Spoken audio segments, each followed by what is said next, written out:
तो आज हम इससे आगे पढ़ेंगे। इसमें हमने कल ये भी देखा था फ्रेंच रेवोल्यूशन का क्या था, क्या किरदार रहा फ्रेंच रेवोल्यूशन का, फ्रेंच रेवोल्यूशन का कंसेप्ट कहाँ से आ गया, या फिर फ्रांस जब आज़ाद हुआ तो फिर आज़ाद होने के बाद फ्रांस में कौन कौन सी चेंज आई। तो आज हम आगे देखेंगे कि जब फ्रांस आज़ाद हुआ तो फिर फ्रांस की आर्मी डिफरेंट जगहों पे चली गई, यूरोप के डिफरेंट कंट्रीज में, जो मॉडर्न डे कंट्रीज है वहां पे चले गए, ताकि वो नेशनलिज्म का कंसेप्ट जो है वहां पे स्प्रेड करे। तो आज हम पढ़ेंगे making of nationalism in Europe. Nationalism मैंने पहले ही कहा है, ये एक पेट्रियटिज्म है, आइडिया है। क्या आइडिया है? कौम बनाने का, अपने कौम को सपोर्ट करने का, कौम को लव करने का। पेट्रियटिज्म उसी चीज को कहते हैं। तो इसमें हम शुरू करेंगे। ये शुरू होता है, Germany, Italy and Switzerland were divided into kingdoms, duchies and cantons whose rulers had their autonomous territories। अब हमें थोड़ी देर के लिए, थोड़ी टाइम के लिए हमें भूल जाना है कि फ्रांस आज़ाद हुआ, क्योंकि अब हम फ्रांस से चले गए। अब हम यूरोप के डिफरेंट जगहों पे चले गए हैं। अब हम फ्रांस से निकल कर डिफरेंट जगहों पे चले गए, लाइक जर्मनी, इटली, स्विट्जरलैंड। अब हमें वहाँ का हाल देखना है। तो जर्मनी, इटली, स्विट्जरलैंड की जब हम बात करते हैं, तो ये वो जगह थे, या ये वो एरिया थे पूरे यूरोप में जो डिफरेंट किंगडम्स में बांटे गए थे। तब जाके डिफरेंट किंगडम्स में ये डिवाइड हुए थे। डिफरेंट डचीज, डचीज का मतलब हो गया रीजन्स, डचीज का मतलब हो गया रीजन्स, एंड कैंटन्स का मतलब हो गया पॉलिटिकल यूनिट्स। पॉलिटिकल यूनिट्स यानी कि जैसे हम कहते हैं पॉलिटिकल यूनिट्स में फलानी एरिया से फलानी पार्टी रूल कर रही है, या फलानी एरिया से फलानी किंग रूल कर रहा है, फलानी एरिया से फलानी किंग रूल कर रहा है। तो वही हो गए पॉलिटिकल यूनिट्स। तो जब जर्मनी की बात करते हैं, इटली की बात करते हैं, स्विट्जरलैंड की बात करते हैं, ये डिफरेंट किंगडम्स थे, इन पे डिफरेंट रूलर्स रूल करते थे तब जाके। Point number one. Point number two, they did not see themselves as sharing a collective identity और ए कॉमन कल्चर। इनमें एक अलग कंसेप्ट था। क्या कंसेप्ट था? जर्मनी को ये कंसेप्ट था कि जर्मनी अलग है, इटली को ये कंसेप्ट था कि इटली अलग है, स्विट्जरलैंड को ये कंसेप्ट था कि स्विट्जरलैंड अलग है। जबकि ये सारे एरियाज जो थे एक ही कॉन्टिनेंट के हिस्से थे। तब जाके अभी कोई भी कंट्री नहीं बनी थी, लेकिन डिफरेंट किंगडम्स थे, डिफरेंट रूलर्स से डिफरेंट जगहों पे रूल कर रहे थे, और इन्होंने अपने अंदर एक ऐसा कंसेप्ट क्रिएट किया था जैसे कि इनमें कोई अटैचमेंट थी ही नहीं, जैसे कि इनमें कोई कलेक्टिव बिलोंगिंग थी ही नहीं, कोई कलेक्टिव आइडेंटिटी थी ही नहीं। सब लोग अपने आप को अलग अलग समझ रहे थे। जर्मन्स अपने आप को अलग समझ रहे थे, इटालियंस अपने आप को अलग समझ रहे थे। The Habsburg Empire ruled over Austrian Hungary. So in Hungary, half of the population spoke Magyar, while the other half of the spoke a variety of dialects. तो अब हम यहाँ पे पहले making of nationalism in Europe में ये चीज देखेंगे कि हॉब्सबर्ग मानो ऑस्ट्रिया हंगरी पे रूल कर रहा था। इस हॉब्सबर्ग एम्पायर की क्या खासियत थी? इसमें एक बहुत ज्यादा एक डिवीजन था। कौन सा डिवीजन था? इस हॉब्सबर्ग एम्पायर में भी डिफरेंट डायलेक्ट्स थे। डायलेक्ट्स का मतलब हो गया वैरायटी ऑफ लैंग्वेज। अगर ये हॉब्सबर्ग एम्पायर एक ही एम्पायर था, लेकिन इस एम्पायर में डिफरेंट किस्म के लोग पाए जाते थे। डिफरेंट किस्म के लोग यानी कि वो डिफरेंट लैंग्वेज बोलते थे। कोई एक कैटेगरी मैग्यार बोलती थे, कोई एक category different varieties of language बोलते थे, जिसे हम वेराइटी ऑफ डायलेक्टिक्स बोलते हैं। तो इस पॉइंट नंबर 4 तक हाल फिलहाल हमें ये चीज समझ आ रहा है कि German, Italy, Switzerland different kingdoms थे, डिफरेंट एरियाज थे, डिफरेंट रीजन्स थे। हॉब्सबर्ग एम्पायर वहां से रूल कर रहा था। और इस हॉब्सबर्ग एम्पायर, अगर जो हॉब्सबर्ग एम्पायर एक ही एम्पायर था, जैसे कि हमारे इंडिया में मुगल एम्पायर था, अगर जो मुगल एम्पायर एक ही एम्पायर था, लेकिन तब जाके ऑलमोस्ट एक ही लैंग्वेज यूज की जाती थी, पर्शियन ठीक या अरबिक ठीक।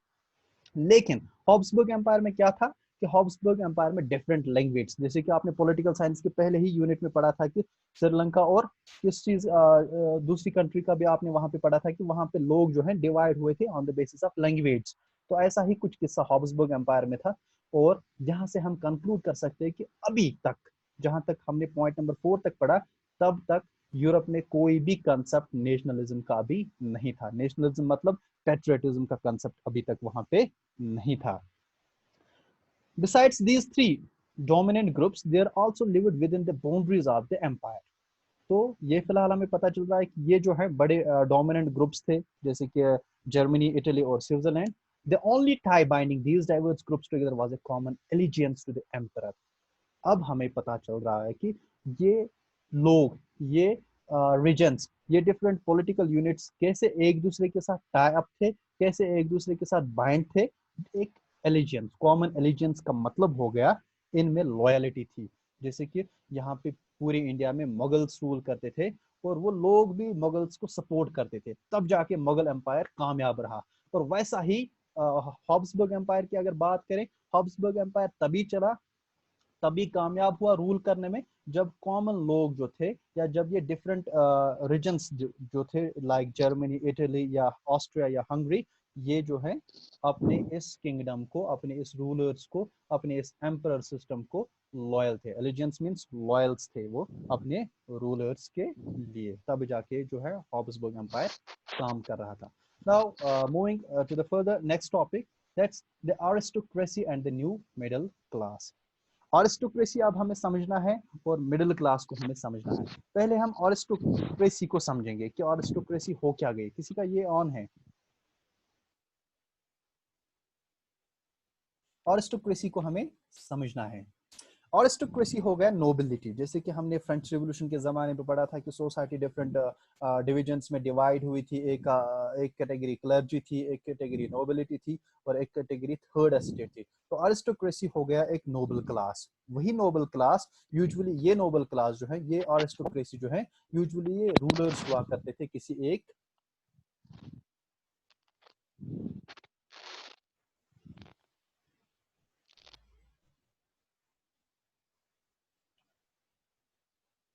तो यूजुअली जो है ये आरिस्टोक्रेसी नोबल्स का क्लास हुआ करता था और यही नोबल्स जो है रूल करते थे, यानी कि ये एक खानदान हुआ करता था। जैसे कि फ्रांस में बोर्बन फैमिली थी। तो मिडिल क्लास क्या हो गए? मिडिल क्लास हो गए जब कोई नया तबका उभर कर सामने आता है। जैसे कि हमने देखा 19th सेंचुरी में कहीं पे या 18th सेंचुरी में कहीं पे इंडस्ट्रियलाइजेशन आ गया, तो फिर इंडस्ट्रीज में लोग काम करने के लिए चले गए, तो वो एक नया तबका सामने आया। तब जाके पहले वो नया तबका नहीं था। और ऐसे ही क्लासेस को, या जब किसी कंट्री में बहुत ज्यादा इलिटरेसी रेट होती है, फिर आगे जाके वहां पे डिफरेंट लिटरेसी रेट जो वहां की जो है वो बहुत ज्यादा हाई चली जाती है। तो इट मीन्स वहां से एक नया मिडिल क्लास उभर के सामने आता है। आगे हम ये भी पढ़ेंगे कि मिडिल क्लास हो क्या गया, लेकिन फिलहाल आप ये यहाँ पे समझिए कि आरिस्टोक्रेसी जो है एक खानदान है, हेरिडिटी है, हेरिडिटरी रूलर्स हैं जो इस यूरोप में रूल करते थे। अब हमें देखना है इस कंसेप्ट में the aristocracy and the new middle class. अब हमें इस पॉइंट में, इस टॉपिक में हमें दो कैटेगरीज को पढ़ना है। एक पढ़ना है नोबल्स को, एक खानदान को पढ़ना है जो खानदान रूल करता था, और पढ़ना है मिडिल क्लास लोगों को, वही लोग जो पढ़े लिखे थे, जो डॉक्टर्स थे, जो इंजीनियर्स थे, या जो इंडस्ट्रीज में प्रोफेशनल वर्कर्स या बिजनेसमैन या इंडस्ट्रियलिस्ट्स थे। Socially and politically, a landed aristocracy was the dominant class on the continent. Socially and politically, यानी कि समाज के हिसाब से भी और पॉलिटिक्स के हिसाब से भी, the landed aristocracy was the dominant class on the continent. पूरे यूरोप की अगर हम बात करेंगे, वही लोग दबदबा कायम करते थे जिनके पास बड़ी बड़ी जमीनें हुआ करती थी, जो पॉलिटिकली भी स्ट्रांग हुआ करते थे, या वो फिर एंड पे जब इनके पास पावर हुआ करता था, एक बड़ी जमीन हुआ करती थी, वो बड़े बड़े लैंडलॉर्ड्स रहा करते थे, फिर वो पॉलिटिकली भी स्ट्रांग होते थे और सोशली भी स्ट्रांग होते थे। पॉलिटिकली मतलब हो गया वो रूल करते थे, और सोशली का मतलब हो गया उनमें कोई डिस्क्रिमिनेशन नहीं की जाती थी, बल्कि वो सोसाइटी के हायर तबके के लोग हुआ करते थे, यानी कि क्लर्जी के लोग हुआ करते थे। The members of this class were uh, the members of this class were by a common way of life that cut across regional divisions. Their families were often connected by ties of marriage. इस aristocracy की एक खास बात क्या थी? वो aristocracy जो है कनेक्टेड थी aristocracy के साथ ही। इट मीन्स जैसे कि हमारे यहाँ पे आजकल एक ट्रेंड चलती है हमारे कश्मीर में, इस चीज को हमें पर्सनली नहीं लेना चाहिए, लेकिन हम यहाँ पे एग्जांपल दे रहे हैं ताकि हमें ये सिस्टम समझ आए। हम यहाँ पे देख रहे हैं कि विद इन कम्युनिटीज मैरिज होते हैं, सईद कम्युनिटी के साथ मैरिज टाइज एस्टेब्लिश कर रहे हैं। तो ऐसा ही सिस्टम पूरे यूरोप में था। इस कॉन्टिनेंट में क्या था कि आरिस्टोक्रेसी के लोग जो हैं वो आरिस्टोक्रेसी के लोगों के साथ ही मैरिज टाइज करते थे, और इस तरीके से वो आपस में जुड़े रहते थे। इट मीन्स कि जो फर्स्ट क्लर्जी के लोग थे या फर्स्ट एस्टेट के लोग थे, वो सेकंड एस्टेट या थर्ड एस्टेट के लोगों के साथ शादी या मैरिज टाइज वगैरह नहीं रखते थे, बल्कि वो फर्स्ट वर्सेस फर्स्ट ही करते थे। This powerful aristocracy was, however, numerically a small group. अगर हम बात करेंगे, हमें अभी भी याद है, हमने लास्ट ईयर पढ़ा था दिसंबर में, वो ये कि आरिस्टोक्रेसी की जो तादाद थी पूरे यूरोप में वो महज 10% थी, और 10% के बावजूद भी ये लोग जो हैं पावर या रूल करने में कामयाब हो जाते थे. So that's why this powerful aristocracy was, however, numerically a small group. The growth of towns and the emergence of commercial classes whose existence was based on production for the market. Industrialisation began in England. ये थोड़ा बहुत concept था aristocracy के बारे में. Aristocracy जो है politically socially strong थे, लैंडेड अरिस्टोक्रेसी थी, पूरे यूरोप में इनका दबदबा हुआ करता था. अगर हम बात करेंगे इनके मैरिज टाइज की तो ये अरिस्टोक्रेसी वर्सेस अरिस्टोक्रेसी ही करते थे, और इनकी तादाद बहुत ज्यादा कम थी. अब हम मिडिल क्लास को देखेंगे. Industrialization began in England in the second half of the 18th century. Second half of the 18th century का मतलब हो गया 1750 प्लस. तो इंग्लैंड में जो है 1750 प्लस के बाद जो है इंडस्ट्रियलाइजेशन स्टार्ट हुआ. इंडस्ट्रियलाइजेशन का मतलब हो गया वहां पे इंडस्ट्रीज बननी शुरू हो गई. वो आगे जाके आप यूनिट 3 में पढ़ेंगे, the making of a global world. Industrialisation हो क्या गया, कौन कौन सी डिफरेंट इंडस्ट्रीज आ गई, इंडिया में कौन सी इंडस्ट्रीज एस्टैब्लिश हुई, इंग्लैंड में पहले कौन सी इंडस्ट्रीज एस्टैब्लिश हुई, या आपने इकोनॉमिक्स में भी पढ़ा होगा कि स्टील इंडस्ट्रीज हो क्या गई, या बाकी लेदर इंडस्ट्रीज, या जो भी डिफरेंट किस्म की इंडस्ट्रीज हैं सारा आपने पढ़ा होगा. और यहाँ पे हम बात कर रहे हैं कि 18th century, second half of the 18th century में क्या हुआ, इंग्लैंड में पहली बार इंडस्ट्रियलाइजेशन का कंसेप्ट हुआ, इंडस्ट्रीज बनाई गई, और इंडस्ट्रीज में अब जो है लोगों ने जॉब्स पाना शुरू कर दिया. But in France and parts of the German states, it occurred only during the 19th century. अगर फ्रांस की बात करेंगे, यहाँ पे इंडस्ट्रियलाइजेशन इंग्लैंड की बात इसलिए की गई क्योंकि इंडस्ट्रियलाइजेशन पहले इंग्लैंड में आया है, लेकिन हम यहाँ पे पढ़ रहे हैं फ्रांस और जर्मन को फिलहाल स्पेसिफिकली. तो फ्रांस और जर्मन की जब हम बात करते हैं, इन स्टेट्स की हम बात कर रहे हैं, तो ये 19th सेंचुरी में आ गया. हमने देखा इंग्लैंड में ये 18th सेंचुरी में आ गया, second half of the 18th century, और फ्रांस और जर्मन में जो है 19th सेंचुरी में इंडस्ट्रियलाइजेशन आ गया. In its wake, new social groups came into being. जब इंडस्ट्रीज आ गई, जैसे कि अब हम बात करेंगे, इस एग्जाम्पल को समझने के लिए हम कश्मीर में आएंगे. हम देख रहे हैं कि यहाँ से 370 को रिवोक किया गया. अब लोगों का मानना है या पॉलिटिशियंस का कहना है कि अब यहाँ पे इंडस्ट्रीज एस्टैब्लिश होगी, तो फिर जो है यहाँ पे एक नई वेव शुरू होगी. हाल फिलहाल यहाँ के लोग जो है सिंपल ग्रेजुएशन करते हैं, फिर हो सकता है कि आगे फ्यूचर में डिफरेंट प्रोफेशनल कोर्सेज की दरकार पड़ेगी लोगों को, तब जाके उनको उन इंडस्ट्रीज में जो है जॉब मिलेगी. तो तब जाके जब कश्मीर की हिस्ट्री रिकॉर्ड हो जाएगी, तो इसमें भी एक चैप्टर बनेगा कि इस वाले डेट पे जो है कश्मीर में एक नया मिडिल क्लास इमर्ज हुआ जो इंडस्ट्रीज में काम करने शुरू हो गए. तो इसी वेक में, इसी सिलसिले में जब इंडस्ट्रियलाइजेशन फ्रांस और जर्मन में हो गया 19th सेंचुरी में, इस इंडस्ट्रीज में अब लोगों को काम मिलना शुरू हो गया. और वो लोग कौन थे?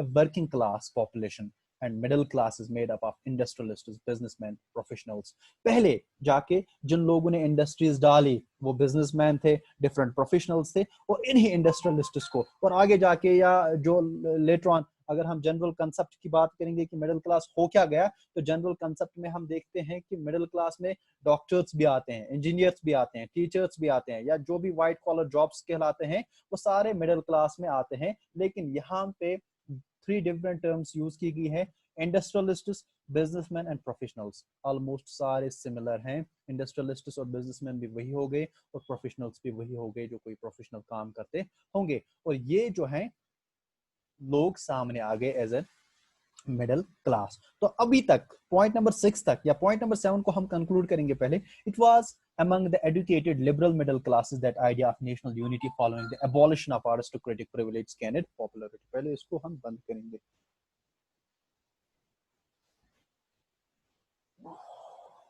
शायद कोई यहाँ से वेट कर रहा है.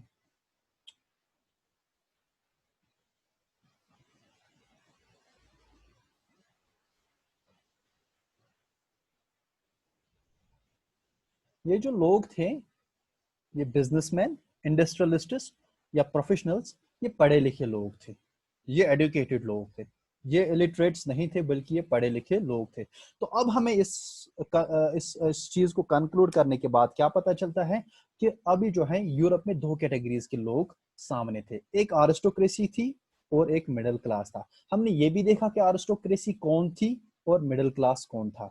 हमने देखा अरिस्टोक्रेसी एक्चुअली एक खानदान था जो पूरे यूरोप में रूल करते थे, जो अमीर लोग हुआ करते थे, पावरफुल हुआ करते थे, और एक मिडिल क्लास था जो पहले बिजनेसमैन थे, प्रोफेशनल्स थे या इंडस्ट्रियलिस्ट थे। Later on it was among the educated liberal middle classes that idea of national unity following the abolition of aristocratic privilege gained popularity। यहां से हमें नेक्स्ट टॉपिक स्टार्ट होता है। ये यही लोग थे, मिडिल क्लास ही थे, जिनके अंदर एक कंसेप्ट क्रिएट हुआ, एक आइडिया इमर्ज हुआ। वो आइडिया क्या था? लिबरल मिडिल क्लास के दिमाग में वो आइडिया क्या था? National unity. इनका मानना था, इन्हें एक कंसेप्ट आया कि नेशनल यूनिटी की कोई चीज है, नेशनल यूनिटी नाम की कोई चीज है, नेशंस भी कोई चीज है, नेशंस भी किसी तरीके से बनते हैं। तो इस चीज के लिए क्या करना था? इस चीज के लिए आरिस्टोक्रेसी जो है अबॉलिश करनी थी। नाउ ये मिडिल क्लास जो लोग थे, अब हम इनको एक दूसरे नाम से जानेंगे, लिबरल्स। या अब हम देखेंगे इन लोगों में जो आजाद तर्ज की सोच रखते थे, जो आजाद तर्ज के ख्यालात रखते थे, जो बिल्कुल भी फ्री थे, ओपन थे, फ्री में बिलीव रखते थे, लिबरलिज्म में बिलीव रखते थे, वो पढ़े लिखे कौन थे और उनका क्या मानना था कि उनके लिए कौम क्या मायने रखता है, वो हम इस टॉपिक में पढ़ेंगे। What did liberal nationalism stand for? Liberal का मतलब हो गया फ्री। क्या हो गया लिबरल का मतलब? फ्री, आजाद, आजाद ख्यालात के लोग। अगर हम इसको देखेंगे, it's open, open to political और सोशल चेंज। लिबरल वो लोग हो गए जो आजाद सोचते होंगे, या जिनको कोई प्रॉब्लम नहीं होगी अगर इनके सोसाइटी में, इनके समाज में, इनके कौम में एक सोशल या पॉलिटिकल चेंज आएगी। सोशल या पॉलिटिकल चेंज में समझाऊंगा हो क्या गई। अगर कहीं पे आरिस्टोक्रेसी है, डिक्टेटरशिप है, वहां के लोग जो हैं अब डेमोक्रेसी में बिलीव रखते हैं, तो it means they are liberals. या सोशल चेंज क्या हो गई? सोशल चेंज मानो कि जैसे कि इंडिया में एक कंसेप्ट था, कास्टिज्म का कंसेप्ट था, तो वो नए लोग जो हैं वो कास्टिज्म में बिलीव नहीं करेंगे, तो इट मींस वो लोग जो हैं लिबरल्स हैं। या अगर हम इस फ्रांस की बात करेंगे, फ्रांस में डिफरेंट एस्टेट्स थे, और कुछ लोग आगे आप देखेंगे कंजर्वेटिव्स कुछ लोग थे जो पुराने ख्यालात में बिलीव करते थे, लेकिन लिबरल्स इनके अपोजिट थे। लिबरल्स एंड कंजर्वेटिव्स, कंजर्वेटिव्स पुराने तर्ज के लोग थे, पुराने ख्यालात के लोग थे, और लिबरल्स जो है नए तर्ज और नए ख्यालात के लोग थे, नई सोच रखते थे। किस कौन सी सोच? स्पेशली वो सोच जिसमें वो चाहते थे कि एक पॉलिटिकल और सोशल चेंज आ जाए। पॉइंट नंबर 1 से स्टार्ट करेंगे। In early 19th century, early 19th century का मतलब हो गया 1800 के आसपास ही, 1801 2, वहीं से स्टार्ट हो गया 19th सेंचुरी।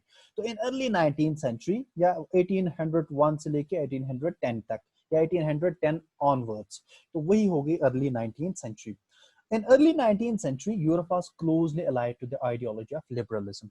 अब जो है allied, यूरोप जो है, यूरोप के लोगों में एक आइडियलिज्म, ये एक आइडियोलॉजी आई थी। आइडियोलॉजी मीन्स एक सोच अब इनके पास आई थी, एक आइडिया इनके पास आया था। वो आइडिया क्या था? लिबरलिज्म का। हमने पहले ही बात की, लिबरलिज्म का मतलब हो गया आजादी। अब ये आजादी सोचते थे। लिबरलिज्म का ये रूट वर्ड वगैरह क्या है, इसमें आपको कुछ करना नहीं है कि liberalism derives from the Latin root liber meaning free. ये मैंने पहले ही बोला कि लिबरलिज्म का मतलब हो गया फ्री, जो लोग फ्री सोच रखते हो, या फ्री जो डेस्पोटिज्म में बिलीव ना करते हो, जो जुल्म में बिलीव ना करते हो, बल्कि आज़ादी में, डेमोक्रेसी में, डेमोक्रेटिक तरीके में बिलीव करते हो। Liberalism stood for freedom for the individual and equality of all before the law. Liberals का मानना था, अभी हम बोलेंगे फॉर एग्जांपल इस चीज को मैं, लिबरलिज्म ये सोच होती क्या है, इस चीज को मैं यहाँ पे रिलीजियस के हिसाब से आपको समझाऊंगा। हम कहते हैं कि अहले हदीस लोग जो है इनकी एक अपनी सोच है, हनफी लोगों की एक अपनी सोच है, शिया लोगों की एक अपनी सोच है। ना शिया लोग हनफी लोगों के साथ कंपैरिजन करते हैं अपने आप को, ना कंप्रोमाइज करते हैं, वैसे ही ना सुन्नी लोग जो है शिया लोगों के साथ कंप्रोमाइज करते हैं। तो इनकी एक अपनी अलग सोच है। या हम कहते हैं कि जमात इस्लामी की एक अपनी अलग आइडियोलॉजी है, और हनफी वालों की एक अपनी। Running out of time, this meeting will and in 10 minutes, upgrade now. तो हम कहते हैं जो ये अलग अलग कैटेगरीज के लोग जो हैं अपनी अलग अलग सोच रखते हैं। तो वैसे ही एक लिबरलिज्म एक सोच है। वो सोच क्या है? वो जो वो लोग सोच रखते थे वो क्या सोचते थे, फ्रीडम के बारे में, आजादी के बारे में सोचते थे, इंडिविजुअल इक्वलिटी के बारे में सोचते थे। उनका मानना था, उनका सोचना था, उनके पास एक आइडियोलॉजी थी, एक बिलीव था कि ये था कि फ्रांस में जो है डिवीजन नहीं होना चाहिए, सोशल डिवीजन नहीं होना चाहिए, पॉलिटिकल डिवीजन नहीं होना चाहिए, सोसाइटी जो है डिफरेंट एस्टेट्स में डिवाइड नहीं होनी चाहिए, बल्कि सारे लोग कॉमन होने चाहिए, लॉ जो है इक्वल होना चाहिए सब लोगों के लिए, यही लॉ अमीर के लिए भी होना चाहिए, यही लॉ गरीब के लिए भी होना चाहिए, सब लोगों के लिए एक ही लॉ होना चाहिए। जैसे कि अभी इंडिया में एक ही कॉन्स्टिट्यूशन है पूरे 28 स्टेट्स के लिए, या 9 अभी यूनियन टेरिटरीज हैं, 9 की 8 है शायद, 8 है अभी, क्योंकि 2 को ये मर्ज किया गया था तो एक ही बनाया गया। तो जैसे कि सबके लिए अभी एक ही लॉ है, वैसे ही इनका भी मानना था तब जाके जब डिफरेंट रीजन्स थे, जैसे कि हमने पहले ही देखा स्विट्जरलैंड एक अलग रीजन था, जर्मनी एक अलग रीजन था, ऑस्ट्रिया, हंगरी या जो फ्रांस जो है, अलग अलग रीजन्स थे, अलग अलग पॉलिटिकल यूनिट्स थे। तो अब इनका मानना था, लिबरल्स का मानना था सारे एक ही होने चाहिए और फिर सारे लोगों के लिए एक ही कानून होना चाहिए। Point number 4, it emphasized the concept of government by consent. एक हो गया बाय चॉइस, दूसरा हो गया बाय चांस। हम कहते हैं कि ये चीज जो है ये मैंने बाय चॉइस की है, इट मींस इसमें मेरा कंप्लीट कंसेंट है, इसमें मेरी पूरी राय है। दूसरी होगी बाय चांस, कोई चीज अचानक होना। तो इन लिबरल्स का मानना था अगर हमारे पूरे यूरोप में या हमारे किसी एक रीजन को आप ले लो, चलो जर्मन में हम बोलेंगे या इटली में हम बोलेंगे, अगर हमारे इटली में या अगर हमारे फ्रांस में गवर्नमेंट बनेगी, वो गवर्नमेंट जो है पूरे कंसेंट के साथ बननी चाहिए, डेमोक्रेटिक तर्ज पे बननी चाहिए, तरीके से बननी चाहिए, सारे लोग अपने वोट्स कास्ट करने चाहिए, तभी जाके एक इलेक्टेड गवर्नमेंट बननी चाहिए जिसको लोग इलेक्ट करें, वही रिप्रेजेंटेटिव्स बनने चाहिए जिन्हें लोग रिप्रेजेंट करें। A constitution and representative government through parliament, एक पार्लियामेंट बनना चाहिए। पार्लियामेंट मीन्स जहां पार्लियामेंट में मेंबर्स चले जाएं, वही मेंबर्स जिनको लोग इलेक्ट करे और जो फिर उन्हीं लोगों को रिप्रेजेंट करे। ऐसे नहीं कि ऐसे ही कोई भी आए पावर की बेसिस पे, पैसे की बेसिस पे, फिर वो अपने आप को कहेगा कि नहीं जी मैं अब प्राइम मिनिस्टर बनूंगा, या जो जैसे कि आरिस्टोक्रेसी में होता है। आरिस्टोक्रेसी में एक ही कौम पे एक ही खानदान रूल करता है, जैसे फ्रांस में था, बोरबॉन फैमिली थी, लुइस 16 था, पावर की बेसिस पे या पैसे की बेसिस पे वो रूल करता था। तो इनका मानना था ऐसा बिल्कुल भी नहीं होना चाहिए, एक गवर्नमेंट बननी चाहिए जिन्हें लोग वोट करने चाहिए, वोट डाल के उन्हें इलेक्ट करने चाहिए, फिर वही लोग जो है हमें रिप्रेजेंट करने चाहिए। जैसे कि अभी हमारे इंडिया में, इंडियन डेमोक्रेसी में होता है, लोग वोट कास्ट करते हैं, फिर वही लोग जो है इनको रूल करते हैं। Point number 6, the right to vote and to get elected was generated exclusively to property owning men. The right to vote अब जो है इन्होंने अपने एंड से स्टार्ट किया था कि अब जो है हमारा कौम ऐसा होगा, लिबरल्स ने, क्योंकि यहाँ पे हम शिफ्ट कर रहे हैं, जंप कर रहे हैं, तो हो सकता है बीच में कहीं पे कोई चीज छूट जाए, तो आप वो चीज से ज्यादा ये परेशान ना हो जाए, क्योंकि हम देख रहे हैं हम यहाँ पे रिवीजन नोट्स पढ़ रहे हैं, तो रिवीजन नोट्स में जंप ऑब्वियस है, क्योंकि हमने यहाँ पे देखा अभी पॉइंट नंबर 6 से लेके पॉइंट नंबर 7 तक, पॉइंट नंबर 5 से लेके पॉइंट नंबर 6 तक एक चेंज है। पॉइंट नंबर 5 में लोग बोल रहे हैं कि यहाँ पे पार्लियामेंट बनना चाहिए, पार्लियामेंट में मींस एडल्ट सफरेज होना चाहिए, हर एक को वोट होना चाहिए। लेकिन पॉइंट नंबर 6 में हम पढ़ रहे हैं कि वोटिंग का जो हक है वो खाली अमीर लोगों को दिया गया था, जिनके पास प्रॉपर्टी थी, यानी कि it was generated exclusively to property owing man, खाली अमीर लोगों को दिया गया था। Men without property and all women were excluded from political rights. Liberals ने अपनी एक स्कीम बनाई, अपना एक कॉन्स्टिट्यूशन बनाया, उस कॉन्स्टिट्यूशन में उन्होंने एक तो मर्द लोगों को, जिन मर्दों के पास, जिन मेल्स के पास प्रॉपर्टी नहीं थी, प्लस सारे फीमेल्स को, अगरचे उन फीमेल्स के पास प्रॉपर्टी थी भी, उनको एक्सक्लूड किया। एक्सक्लूड मींस इनको बाहर किया पॉलिटिकल राइट से। पॉलिटिकल राइट्स का मतलब है like right to vote. Point 8, women and non-propertied men and women organized opposition movements demanding equal political rights. अब जो है फीमेल्स को वोटिंग का हक नहीं दिया गया था, तो अब जो है फीमेल्स तो खामोश बैठने वालों में से नहीं थे।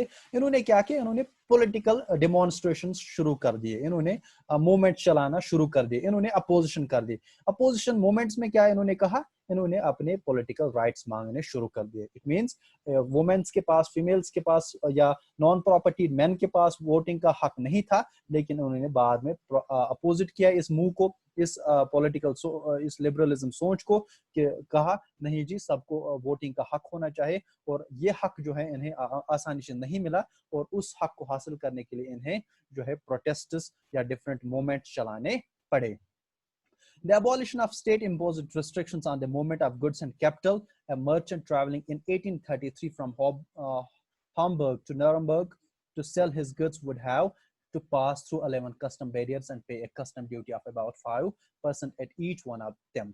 तो इस जमाने में भी क्या था, इस पॉलिटिकल राइट्स के बाद क्या था, एक एक्स्ट्रा चीज ये थी कि तब जाके बहुत ज्यादा कस्टम ड्यूज थे, तब जाके बहुत ज्यादा टैक्सेस हुआ करते थे इस यूरोप में।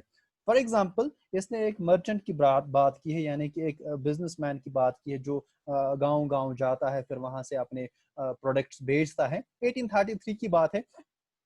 एक मिसाल दी है कि अगर हामबर्ग से लेकर नॉर्मबर्ग तक एक बंदा जाता है प्रोडक्ट सेल करने के लिए, तो इसको 11 डिफरेंट कस्टम ड्यूज जो हैं क्रॉस करने पड़ते थे, और हर एक जगह पे। इट मींस अगर श्रीनगर से सुबह निकलेगा बंदा, इस जमाने की हम बात करें 1833 की, अगर तब जाके श्रीनगर से बंदा निकलेगा सुबह मछलियां बेचने के लिए टंगमरग, तो अगर इसको बीच में 11 स्टॉप्स आते थे, तो 11 स्टॉप्स पे इसको 11 बार 5% का टैक्स देना पड़ता था। That was equal to 55%। यानी कि अगर ये दिन में 100 रुपए कमाता था, तो 55 रुपए जो है इसके किसमें चले जाते थे, टैक्सेस में। तो इस टैक्सेस को भी लिबरल्स ने जो है खत्म कर दिया, इस बैरियर्स को, इनको कहते हैं इकोनॉमिक्स में ट्रेड बैरियर्स। तो ये ट्रेड बैरियर्स जो है खत्म कर दिए गए लिबरल्स की जानिब से। तो obstacles to economic exchange and growth by the new commercial classes who argued for the creation of a unified economic territory allowing the unhindered movement of goods, people and capital. तो फिर जो है इन्हीं liberals की एक demand थी, ये demand ये भी थी कि ये जो है ट्रेड बैरियर्स खत्म होने चाहिए, इकोनॉमिक एक्सचेंज इजीली होनी चाहिए, कोई भी इसमें बैरियर नहीं होना चाहिए, इजीली एक जगह से दूसरी जगह पे ट्रेड का जो है फ्लो होना चाहिए। Goods, people and capital. Goods means products, people means people, और कैपिटल मींस जैसे कि हम मशीन्स की वगैरह बात करते हैं। तो union abolished tariff barriers and reduced the number of currencies from over 30 to 2। तो अब ऑलमोस्ट 30 करेंसीज तब जाके थी पूरे इस यूरोप में, या पूरे इस इटली की अगर हम बात करेंगे तो तब जाके, या जर्मनी की अगर हम बात करेंगे, 30 करेंसीज थी। इस 30 करेंसीज को फिर क्या हुआ, इसको रिस्ट्रिक्ट किया गया 30 से लेके 2 करेंसीज तक। तो इट मींस जो है फिर एक्सचेंज भी बहुत ज्यादा नहीं करना पड़ता था। तो ये चीजें फिर आसान हो गई लोगों के लिए।